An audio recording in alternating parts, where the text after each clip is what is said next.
गरीबों पे अत्याचार बंद करो चोर बाजारी नहीं चलेगी, तानाशाही नहीं चलेगी, तानाशाही नहीं चलेगी। करोड़ के बाद अब प्रदेश के मुख्य द्वार लखनपुर में हाईवे अथॉरिटी द्वारा नया टोल प्लाजा लगाए जाने की तैयारियों के बीच आम लोगों का विरोध भी शुरू हो गया है।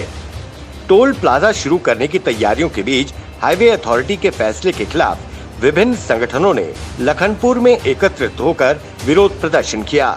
साथ ही सरकार को चेतावनी दी कि अगर इसे वापस नहीं लिया गया तो वो आंदोलन शुरू करेंगे। लोगों ने जमकर सरकार के खिलाफ नारेबाजी की। यूथ फेडरेशन लखनपुर के प्रधान सन्नी शर्मा के नेतृत्व में प्रदर्शन कर रहे युवाओं को कांग्रेस नेता खुशबू भगत ने भी अपने समर्थकों सहित समर्थन देते हुए विरोध किया। प्रदर्शनकारियों ने कहा कि जब शुरू से ही लोग टोल प्लाजा के खिलाफ है तो सरकार ने फिर क्यों मंजूरी दी। एक तो पहले से ही लोग कोरोना संकट से जूझ रहे हैं। सबसे ज्यादा ट्रांसपोर्ट सेक्टर प्रभावित हुआ है, लेकिन राहत देने की बजाय सरकार ने जजिया लगा दिया है जो किसी भी सूरत में बर्दाश्त नहीं किया जाएगा। इसके लिए चाहे उन्हें कैसा भी आंदोलन करना पड़े, पीछे नहीं हटेंगे।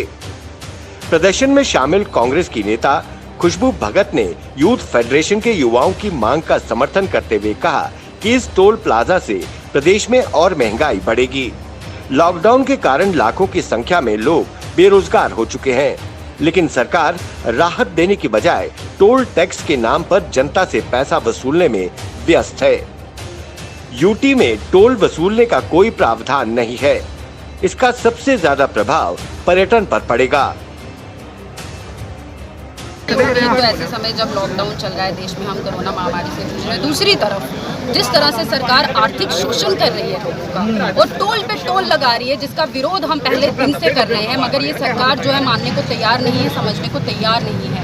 तो मेरी सरकार से आज मैं इन सभी युवाओं को समर्थन देने आई हूँ और मैं ये चाहती हूँ सरकार ऐसा करे, क्योंकि 2 दिन के बाद ये टोल जो है शुरू करने की बात की जा रही है। तो मैं चाहती हूँ कि कठुआ के लोगों पे जो बोझ सरकार डाल रही है, क्योंकि अगर वो जम्मू कश्मीर में अपने रोज़मर्रा के काम के लिए, अपने रोज़गार के लिए जा रहे हैं तो उन्हें टोल देके जाना पड़ रहा है। दूसरी तरफ अगर वो पठानकोट में जाते हैं तो उनको टोल देके जाना पड़ रहा है। ये जो भार सरकार ने डाला है जम्मू कश्मीर कठुआ की जनता के ऊपर, तो ये बेहद निंदनीय है। मैं चाहती हूँ कि सरकार जो है वो कठुआ के लोगों के लिए ये माफ़ करे और हम ये डिमांड बार बार रखेंगे कि कठुआ के जो लोग रोज़गार के लिए जाते हैं या अपनी रोज़मर्रा ज़िंदगी के लिए व्यक्तिगत तौर पे अपने पर्सनल काम के लिए जा रहे हैं, उनको ना तो विजयपुर में टोल टैक्स देना पड़े और ना ही जो है लखनपुर में टोल टैक्स देना पड़े, क्योंकि ये आर्थिक शोषण है। और मैं ये भी चाहती हूँ कि सरकार जो है कम से कम 90% इस टोल पे लोकल युवाओं को मौका दे, उनको रोजगार मुहैया कराए, ना कि आर्थिक शोषण उनका लगातार करे। तो ये टोल टैक्स के हम खिलाफ पहले दिन से बोल रहे हैं, अभी भी यही बोलते हैं। गरीबों पे